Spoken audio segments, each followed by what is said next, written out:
Alright, salut! Bienvenue donc dans ce 4e épisode déjà de Flying Chicky Radio. Je suis vraiment content de m'asseoir aujourd'hui avec vous. Je pense qu'on a un bel épisode devant nous.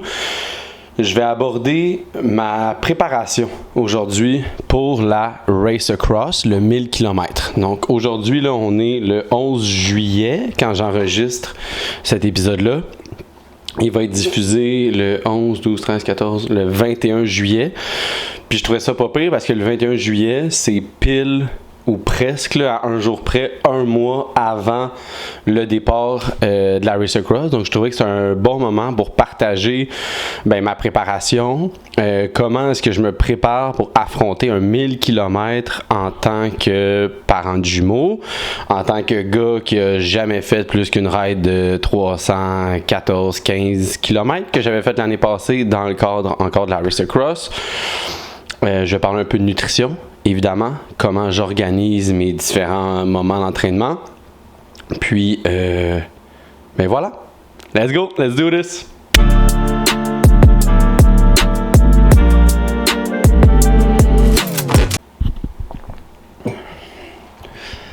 Alright. Donc, pour ma préparation pour la Race Across, je vais commencer un peu par le timeline, mettons. Tu sais, je me suis inscrit à la Race Across cet hiver, milieu de l'hiver à peu près, mais moi je savais déjà, lors de mon inscription, je savais déjà que j'avais en tête cet été de faire je savais pas encore qu'il allait avoir un 1000 km, de faire le 500, puis quand j'ai appris qu'il allait avoir un 1000, finalement là, j'ai comme tout de suite switché pour choisir de m'attaquer aux 1000 km. Ce qui est quand même bien important de savoir, je dirais, c'est qu'on n'a pas besoin, un peu comme un marathon là, ou un demi-marathon, tu n'as pas besoin d'avoir déjà fait un 1000 km pour t'inscrire à une course de 1000 km. C'est la même chose avec les marathons, les demi-marathons. Mon premier demi-marathon, j'avais pas déjà couru un demi-marathon. J'étais capable de courir 16-17 kilos. Le jour du demi-marathon, ça s'est super bien passé comme pour le 300. La plus longue distance que j'avais faite à date, c'était un 260 km. Ça s'est super bien passé aussi. Donc déjà pour le 1000 km, là, on réduit les attentes, on réduit la pression. Pas besoin d'avoir déjà fait une semaine de 1000 km pour aller faire la Race Across 1000 km. Pas besoin. OK? Moi, je suis assez quand même simple dans mes préparations, assez old school aussi. Donc, moi, l'idée, c'est, tu veux te préparer pour un 1000 km, fais du bike. Il n'y a aucune autre façon de te préparer pour un 1000 km, que faire du bike. Fait que pour moi, ma préparation, elle a commencé dès septembre dernier. Tout l'été, j'ai fait du vélo l'année passée. Parfait, on est arrivé à la fin de l'été, j'ai fait mon 300 km, ça s'est terminé. Cool. Quand septembre est arrivé, moi je suis enseignant d'éducation physique, donc mon année scolaire commençait en septembre. Puis dès là, j'ai commencé à aller en vélo à l'école tous les jours jusqu'à tant qu'on déménage à Saint-Hilaire, donc jusqu'à à peu près fin avril. Ça fait 8 mois, je pense que ça a donné presque 100 jours de déplacement à vélo. En été comme en hiver, à la pluie comme au beau temps, dans le vent comme dans le pas de vent, avec d'autres choses à faire dans ma journée, donc des fois avec plus de bagages, des fois avec moins de bagages, mais j'ai vraiment fait, je pense que c'est ça, je voudrais que je ressorte la stat, là, mais je pense que c'est comme autour de 94 jours sur 100. Puis pour moi, déjà à ce moment-là, j'avais en tête ma Race Across. Déjà, chaque fois que je sortais le matin pour aller faire une randonnée, mais pour aller pas faire une randonnée, mais pour aller rider jusqu'à l'école, je me disais tout le temps, ça c'est une préparation pour ma Race Across.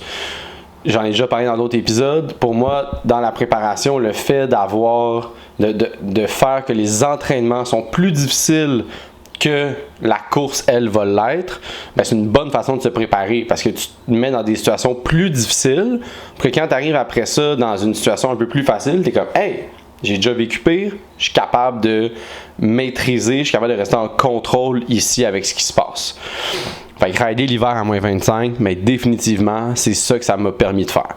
Donc déjà, là, ça, c'était ma préparation, dite, bon, on pourrait la dire non officielle, parce que j'avais pas des entraînements réguliers, c'était vraiment juste, je fais le plus de bike possible. Après ça, bon, mai-juin était une période un peu tampon, là, parce que là, on était plus loin, mais je travaillais quand même pas mal. Fait que, tu sais, je ridais comme je pouvais, à gauche, à droite. Quand j'étais capable, justement, d'avoir du temps pour rider, je ridais. Si j'avais pas de temps pour rider, ben, je ridais pas. Parce que c'est ça la réalité, hein. Quand on est parent, on n'a pas forcément tout le temps, autant de temps qu'on voudrait pour rider. Mais il faut pas non plus s'empêcher de se préparer pour ça. Donc ça a été pour mai-juin. Un des avantages que j'ai d'être enseignant d'éducation physique, c'est que l'été, je ne travaille pas, ou presque pas. T'sais, moi, je suis un jeune professionnel, puis j'ai pas tout le temps des tâches à 100%. Fait que l'été, je travaille quand même 2 jours par semaine. Donc, comment est-ce que j'organise l'été? Moi, je travaille les mardis, mercredis. Bon, ben les lundis et les jeudis, c'est mes 2 journées que je ride systématiquement. Qu'il fasse beau, pas beau, du vent, de la pluie, peu importe, ces 2 journées-là sont dédiées à rider. Si par exemple vous allez reconduire les enfants à la garderie le matin et les rechercher, ben j'utilise ce time frame là, donc de 8h30-9 jusqu'à 3h30, 3h30 à peu près. Puis justement, si c'est moi qu'il faut qu'il aille les rechercher à la fin de la journée, ben là je vais faire exprès, je vais tout préparer mes choses d'avance pour que dès que je dépose les enfants, je laisse l'auto stationner là. Il y a un stationnement à côté de la garderie, tu sais. Je laisse l'auto stationner là. J'ai déjà mon vélo sur l'auto. Je suis déjà habillé en vélo. Donc dès que je dépose les enfants, moi, je pars rider. Comment est-ce que j'organise ça? Parce que j'ai 2 jours, mais il y a une journée qui, elle, est dédiée à juste rouler. Vraiment faire de la distance, faire du kilométrage, empiler des kilomètres. L'autre journée, elle, va être dédiée à faire de la côte. Hier, par exemple, c'est moi qui allais reconduire les enfants et les rechercher. Donc là, j'avais pas le temps, mettons, d'aller à Donham, d'aller dans le coin de la Naudière, les Laurentides pour faire de la côte. Fait que j'étais allé à Camillien-Hood. Puis j'ai fait des Pro Tours, tu sais, autour de la montagne. J'ai roulé un peu avant. Ça m'a fait un genre de 70-75 kilos. Moi, j'ai déjà en avance calculé qu'est-ce qu'allait être le ratio dénivelé distance de la Race Across, le 1000 km. C'est un ratio qui ressemble à peu près à 11 mètres de dénivelé du kilomètre. Fait que je cherche tout le temps à rester dans ces zones-là, les journées de côte. Hier, c'est une journée de côte. Les journées où je me dédie à la côte, j'essaie de rester dans ces zones-là. Puis l'autre journée où je fais juste rouler, ben le but c'est juste de rouler. Si je suis pris justement à aller reconduire et chercher les enfants, ben j'allais au circuit Gilles Villeneuve. Tu sais, je suis pas loin du circuit Gilles Villeneuve. C'est une façon facile, en restant proche de la garderie, d'empiler des kilomètres. Je pars avec des collations, je pars déjà avec tout mon stock, je m'arrête pour dîner si besoin il y a, sinon tu sais, je me traîne des sandwichs, peu importe. Mais je m'adapte à ma vie extérieure. Moi, je suis quelqu'un qui a fait beaucoup d'anxiété, qui en fait encore beaucoup aujourd'hui. Puis une des façons que j'ai justement de gérer cette anxiété-là, ben c'est 2 choses. La préparation, puis être capable d'avoir de connaître mes priorités. Pendant longtemps, je me suis rendu compte que mon anxiété venait justement du fait que tout était un peu sur un même niveau. Il n'y a rien qui avait de priorité par rapport à quoi que ce soit. Fait qu'est-ce qui arrive dans ce temps-là? Ben, je voulais comme tout faire égal, chose qui est impossible. Puis, ben, ça me générait plein d'anxiété parce que j'avais tout le temps l'impression que j'étais pas assez en train de faire quelque chose pendant quand j'étais en train de faire autre chose. Mais là, dès que je changeais de choses que je faisais, ben là, j'avais l'impression que j'étais pas en train d'assez faire l'autre affaire. Puis ça fait une espèce de boucle infinie où tu n'as juste jamais l'impression d'être en train d'en faire assez. Cette année, donc, je me suis établi dans ma tête, puis ben, je l'ai fait dans ma tête, je l'ai écrit sur papier, mais après ça, je le garde en tête. C'est quoi mes priorités? Mes priorités, c'est ma famille, ma blonde, puis mes enfants. Ça, c'est ma priorité. En arrière là, du chandail, j'ai mis un chandail pour être un peu thématique, mais techniquement, en arrière, là, ça, c'est mon bureau où je travaille, je fais tous mes trucs de Flying Chicky Radio. Fait que, tu sais, j'ai mis justement plein de photos de mes enfants, de ma blonde, pour me garder en tête puis me rappeler toujours ce qui est l'important, c'est ma famille. Après ça, il faut trouver un équilibre là-dedans. On ne peut pas juste non plus tout le temps passer du temps avec sa famille parce que là, on devient juste... Tu sais, si je passais juste du temps tout le temps dans mon rôle de père, ben le rôle de Antoine, l'individu, il viendrait à s'effacer un peu puis c'est pas ça qu'on veut. T'sais. Fait que moi, ce que je fais, bon ben c'est ça. j'ai 2 jours de travail, 2 jours de ride, puis le vendredi, samedi, dimanche, on n'envoie pas les enfants à la garderie, ils restent avec nous, puis c'est dédié à la famille. Là, aujourd'hui, si je prends comme exemple, on est vendredi, il faisait super chaud dehors, fait à la course avec les enfants pendant que Nina travaillait, on est allé au jeu d'eau, on est revenu des jeux d'eau, puis à la course, ça m'a fait un 10 km. Est-ce que, en théorie, ça aurait été mieux si j'avais fait du vélo? Ben peut-être. Mais encore une fois, je reviens à mon ordre de priorité. Oui, il y a ma famille, puis après, il y a l'activité physique qui est ma priorité. Dans l'activité physique, ben là, il y a plein de façons d'en faire. Mais aujourd'hui, la façon la plus simple pour moi de faire de l'activité physique, c'est définitivement d'aller à la course au parc et non pas d'y aller en vélo. Parce qu'en vélo, c'est beaucoup plus compliqué. Il faut que je prépare mon vélo pour ça. Les enfants aussi, des fois, sont... Je sais pas pourquoi ils trippent un peu moins sur les fois à vélo que les fois à la course. Fait qu'à la course, je le sais que ça va bien aller. Je le sais que les enfants vont aimer ça. Fait que quand je suis dans un horaire un peu plus serré, ben j'hésite pas justement à adapter mes entraînements pour, là, comme par exemple aujourd'hui, aller en mode course.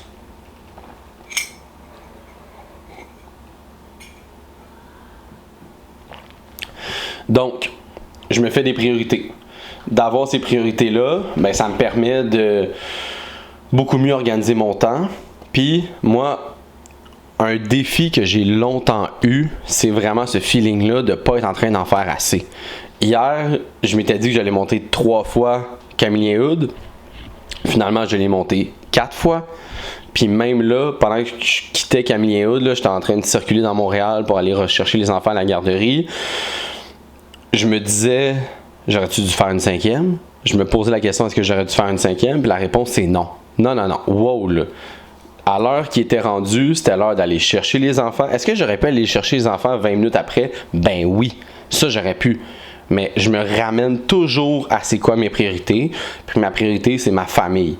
Là, je me suis entraîné, c'est parfait. Maintenant, on tombe dans l'étape famille. On ne va pas étirer l'entraînement puis repousser la famille juste pour aller chercher un 20 minutes de plus. Faut pas oublier qu'on n'est pas des athlètes professionnels. Le but de cette race across-là, le but de cette course-là, c'est pas de la gagner. Le but, c'est de la faire. C'est de la compléter, puis de la compléter le plus rapidement que moi, je suis capable de faire. C'est à moi-même que je me compare, puis je ne l'ai jamais fait. Fait que peu importe en combien de temps je le fais, tant que je la complète, ça va être un personal best. Fait qu'à un moment donné, on n'a pas besoin non plus d'exagérer. OK? Voilà, ça c'est dit. Donc, c'est ça. J'ai ces 2 journées-là par semaine, puis le reste autour, ben, ça devient de l'extra. Tu sais, là, sur le côté, je vais vous montrer, juste ici. Attendez. Est-ce que ça pivote? Oh, et voilà. On voit que j'ai mon vélo, donc on voit que j'ai le vélo stationnaire. Ça, le vélo stationnaire, il est bien. Le vélo stationnaire, il est super pratique, surtout justement le soir, quand les enfants sont couchés. Je ne veux pas forcément remettre sur les épaules de ma blonde toutes les responsabilités concernant les enfants, pour moi aller m'entraîner à faire du vélo. Fait que d'avoir un vélo stationnaire dans la maison, ben ça m'aide, ma blonde peut l'utiliser aussi, puis ça me permet de m'entraîner à vélo, des fois juste un 15-20 minutes. Oh, le matin, il me reste un 15 minutes avant de partir, les enfants dorment, tout le monde dort, parfait, j'en profite, let's go. Le soir, les enfants sont dormis vraiment vite ce soir. Nina est en train de préparer le souper. Parfait, pendant ce temps-là, je vais en profiter. Puis comme ça, sur le vélo, si les enfants se réveillent ou peu importe, ben Nina est capable de continuer à faire ses choses. Moi, je me lève, puis je vais la rejoindre, tu sais. Donc, ouais, vraiment être en mesure de faire vos priorités, ça va beaucoup vous aider. Gardez en tête aussi qu'on n'est pas des athlètes professionnels. Tu sais, je reviens au début. Quand j'ai dit que justement, moi, je suis un peu old school là, dans l'idée de... Tu sais, dans The Office, là, pour ceux qui connaissent ça, il y a un moment où Michael Scott, il dit à Dwight « Keep it simple, stupid ». K-I-S-S, KISS, la technique KISS. « Keep it simple, stupid ». Garde ça simple. On n'est pas des athlètes professionnels. C'est vrai qu'on va avoir 10 000 trucs sur les réseaux sociaux, Instagram, de faire des tempos, de faire des sprints, de faire des 5x15, des 15 par ça, de l'intermittent, il va y avoir 10 000 trucs. Puis oui, si vous voulez, puis si ça vous intéresse d'essayer ces différentes méthodes-là, lancez-vous. Parce que c'est vrai que c'est le fun. Moi aussi, des fois, j'aime ça. Mettons, faire des sprints intermittents, faire des trucs de même, c'est super cool. Mais il ne faut pas oublier que tout ça, ça reste pour aller chercher l'ultime en chacun de nous, puis que nous, on n'est pas des athlètes professionnels. Fait que si tu fais juste embarquer sur ton bike, puis aller rouler, puis faire la distance, puis rouler, puis faire la distance, c'est bien correct. Moi, c'est pour ça que je l'ai splitté en deux. Une journée côte, fait comme ça, je m'entraîne à monter, je m'entraîne à descendre, puis une journée distance où j'entraîne la distance. Il y a des fois là-dedans que oui, je vais faire un peu de sprint. Hey, un petit 10 secondes de sprint, ok, cool. Plus tard dans la journée, ok, un autre 10 secondes de sprint, let's go. Mais je vais pas me compliquer la vie avec des structures d'entraînement plus complexes. Quand je suis pas un athlète professionnel, mon but c'est pas de gagner la course, mon but c'est de la faire, de la compléter, d'être fier de moi.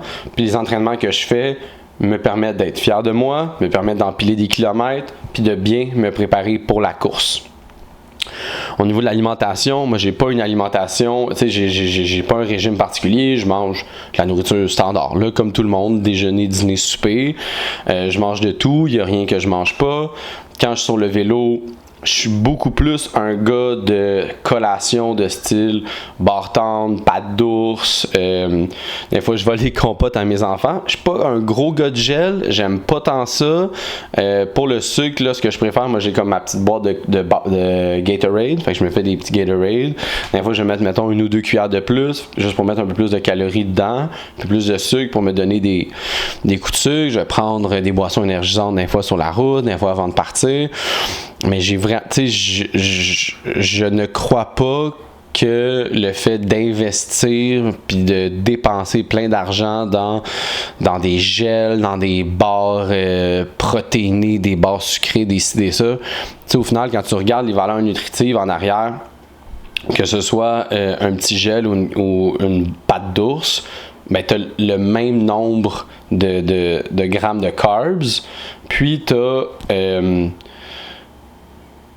ben, en tout cas, moi, j'ai bien plus de fun à manger une pâte d'ours, mettons, qu'une tout petite affaire, que là, t'es comme, tu l'as pris, t'es comme, bon, ouais, parfait.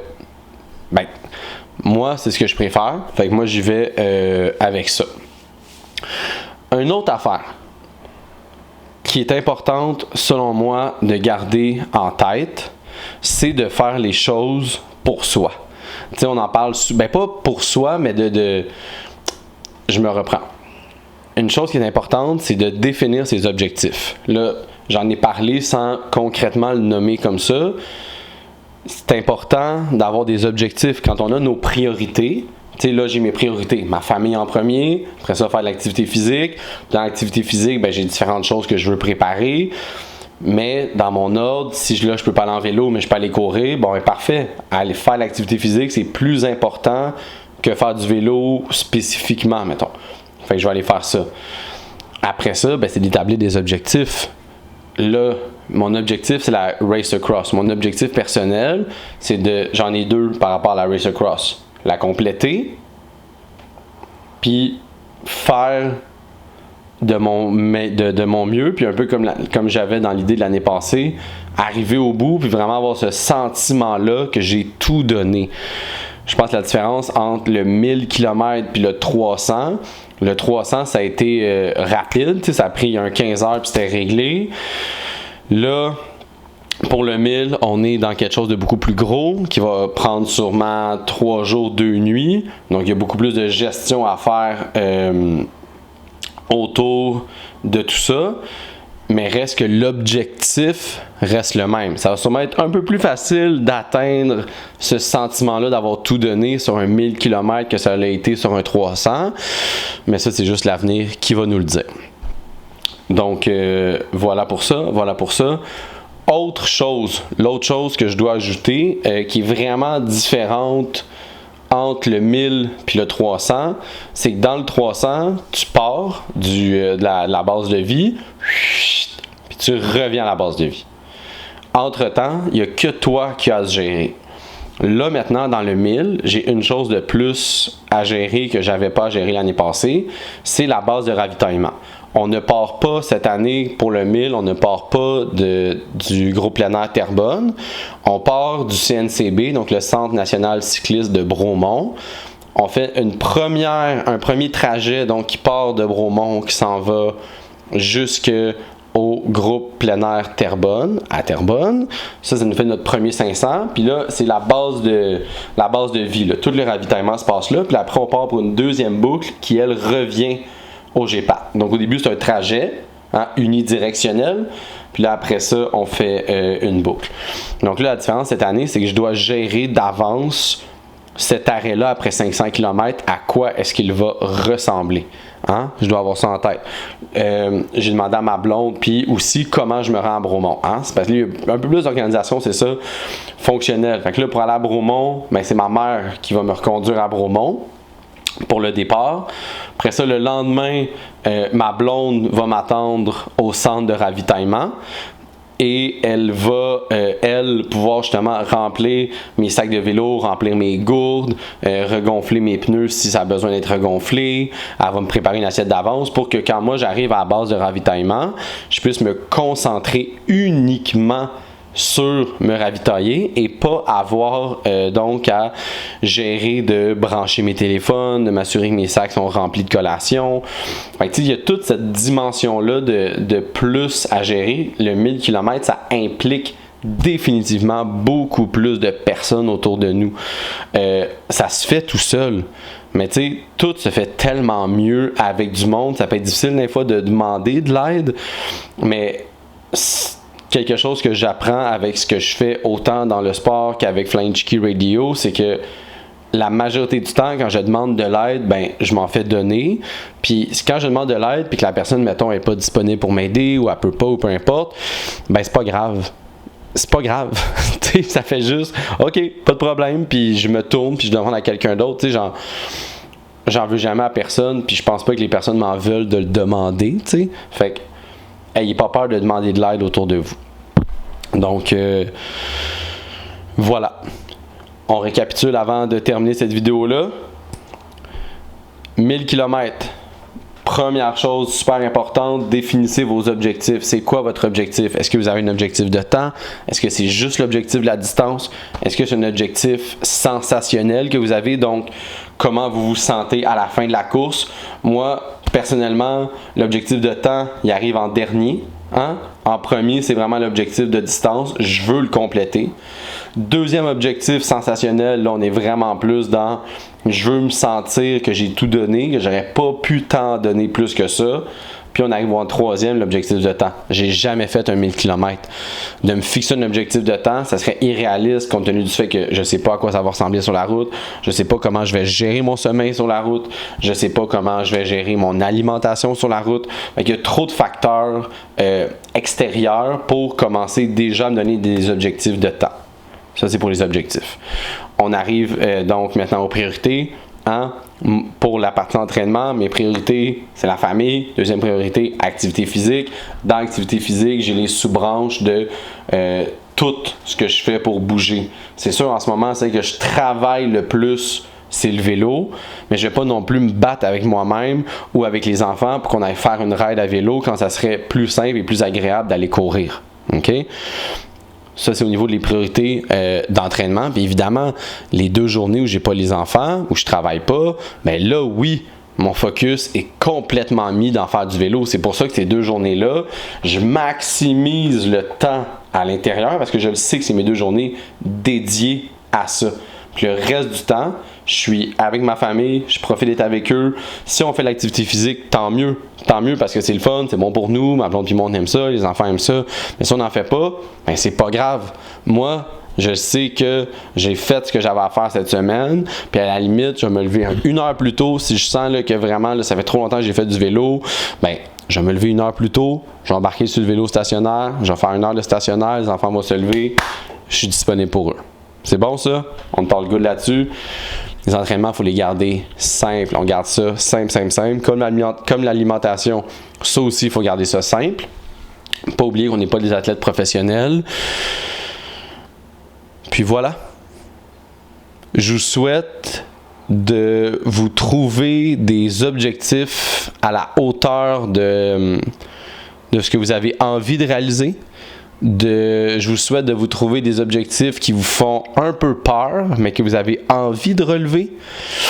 Je vous souhaite de bouger comme vous avez envie de bouger, Puis je vous souhaite de bouger sans trop tomber dans la performance, dans la peur de pas en faire assez. Je vous souhaite que si vous tombez dans la peur de pas en faire assez, que vous ayez la force de vous rappeler que tous les efforts qu'on fait payent, peu importe, même si vous installez sur votre vélo stationnaire pour 1 heure, puis finalement les enfants se réveillent, puis vous en faites juste 15 minutes, ben, je vous souhaite d'être satisfait de ça. Parce que juste ce 15 minutes-là, c'est 15 minutes de plus que si vous ne l'aviez pas fait. Même si c'est juste 5 minutes, soyez fiers de ce que vous faites, soyez fiers de la préparation que vous faites. Juste déjà de placer du temps dans votre journée pour vous entraîner, c'est une victoire. De placer du temps dans votre journée pour vous occuper de vous, c'est une victoire. Là, en ce moment, les enfants sont en train de dormir. J'ai tout fait ce setup-là pour vous parler. Déjà là, je suis fier de moi. Puis ça, j'avais envie de le partager avec vous, puis je trouve que c'est important de nommer les choses desquelles on est fier, puis d'être fier de plus petites choses. Tu sais, s'il fallait que je sois fier juste du 1000 km que je complète à la fin, ça serait beaucoup de moments où je suis pas fier de moi pour un seul moment où je suis fier de moi. Versus là, en ce moment, ben, je suis fier de mes entraînements de ce matin, je suis fier d'être allé courir avec les enfants.